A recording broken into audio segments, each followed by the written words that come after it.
right? Because so many of the social, as you pointed out, so many of the social service agencies and so many of the activist groups are just overwhelmed. They're at capacity, operating at beyond capacity. When you operate beyond capacity, lots of balls drop. Lots of balls drop from Myrisha.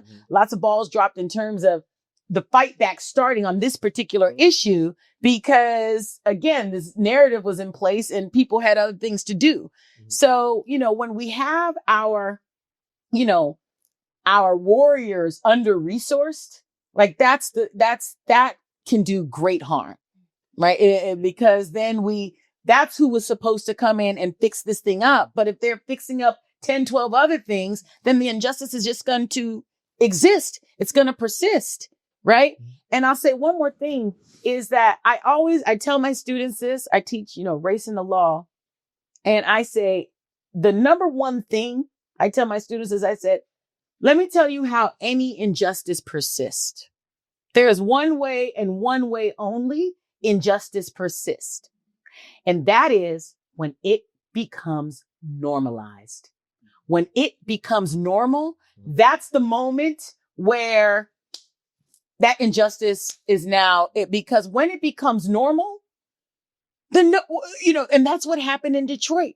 It doesn't seem normal to you because you're not living in that water. But when you're living in Detroit and all these homes are being foreclosed upon, it somehow became normal, right? And so when things become normal, it's hard to fight against it because it's just the way things are. And so part of the work of those of us who love justice and those of us who love racial justice more specifically is to shake it up, is to denormalize, right? Is to move things away from it being normal. That's the work we're doing, is to make it not normal, right? Is to decenter it. And that's the work we do to make sure to kind of bring these walls down. There's so much I want to capture, and I want to pivot just a bit. Are you drinking your box? I am. I'm drinking my box. Can I have another box, Block? Somebody. There's so many stories from so many different vantage points that you tell, giving everyone their, and I love the Dignity Restoration Project. Bernadette gives everyone their dignity in this book. You take us through an intricate distillation of real estate markets. And it's not just Myrisha trying to save her home. It's the people who are buying up these properties, trying to make a buck, trying not to be slumlords, some of them not trying very hard.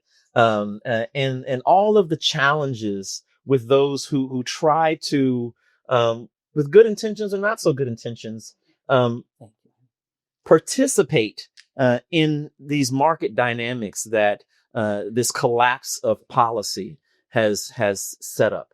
And I like that you take us through that and give us not just the personal story, but also an understanding of the real estate markets and what's happening in Detroit during this time and how that's impacting what's happening to Myrisha and the others. Talk to us about the investors and the land banks and the auctions and all of these systems and all of the participants who also think they're good actors. They're trying to help the cities, some of them in good faith, maybe not all.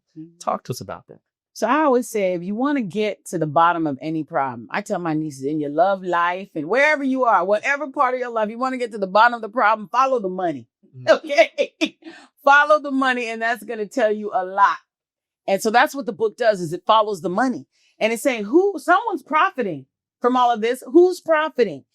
Because it's clearly not the city of Detroit. That's what most people would think. Like, it's the city of Detroit that's profiting. No, they're losing. Why are they losing? Number one, property taxes aren't even a big, it's much lower than other cities. Number two, in terms of their budget. Number two, when you foreclose on a home, you're actually making the value of the next home go down. That's what the empirical evidence says. And so you're collecting less property taxes and the neighborhoods become blighted. There's vacant lands. It's, on a both emotional and financial tax foreclosure is a net loss for the city of Detroit. So it's not the city of Detroit making money. So who in the world is making money? Well, The biggest moneymaker, and this is the big reveal in the book. I don't know if I should be telling it. They need to read the book. They need to read the book. Okay. You can give a high level. High level. All right. The big reveal in the book. I guess since they came, right? Yeah. All right. Because as I will tell you, the storytelling, this, and they've added up. And let me just interject quickly. Rest assured, this is an easy read because the narrative is so compelling and you will get so into these stories. And because, protecting the identities of people, we don't have pictures, but I can see these homes in my mind. I can see Marisha. I can see these actors. And you do that so well that even giving a little bit away, still, the journey's better than the destination. That's what I'll say. All right. Well, yeah, I'll give it away. Sorry. Yeah, I'm also in that time of life, so forgive me.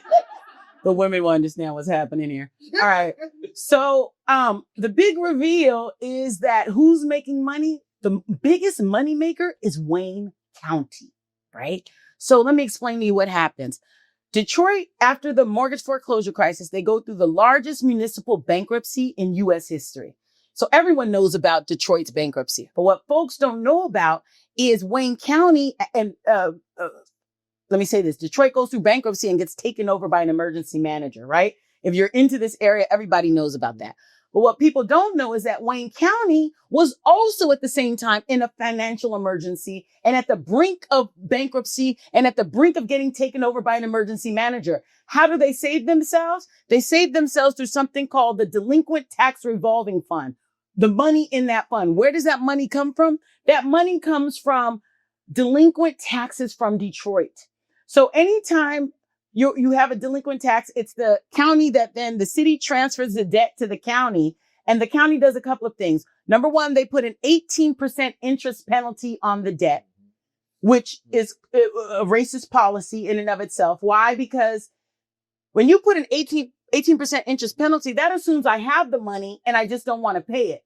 If I don't have the money, putting an 18% interest penalty is just making me further in the hole.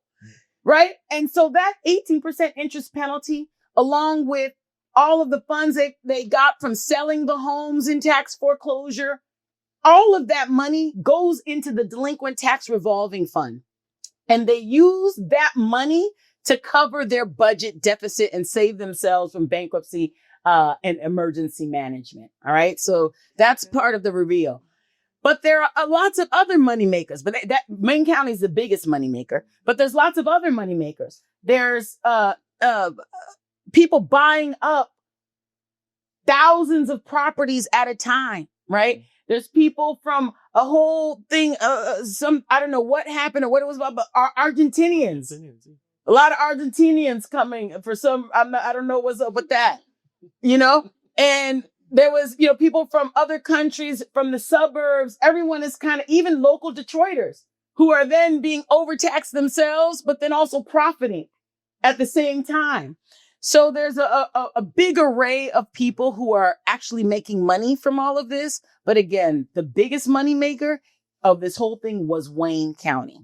And some of them aren't even making money, as you describe. I mean, the Argentinians start losing money. Yeah. They walk away. That's right. And Marisha has more insult to injury that her house is once again vacant. That's right. That's exactly right. Kept from her. A lot of people think they're going to make money, right? Because there's this narrative about Detroit's revival and everyone's running to Detroit. And when they get there and find that the houses are not in good shape because of what, y'all? Redlining, right? Because when you come to a redline community, the houses need a lot of home repair because they've been deprived throughout the year of the maintenance because there was no money for maintenance. They couldn't get the investor, couldn't get the home loan. They can't access the capital market. Yeah. So when they get there and they find that these houses, it's not the dream they were sold, that these houses actually need a lot of work, they have two options. They have three options. They can either invest the money and bring the houses up to code.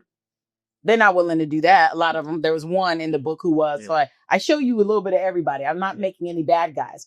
Or you can just keep the houses as they are and be a slumlord, which is what a lot of people do. Or your third option is you just walk away altogether. And you see all three of those different things happening.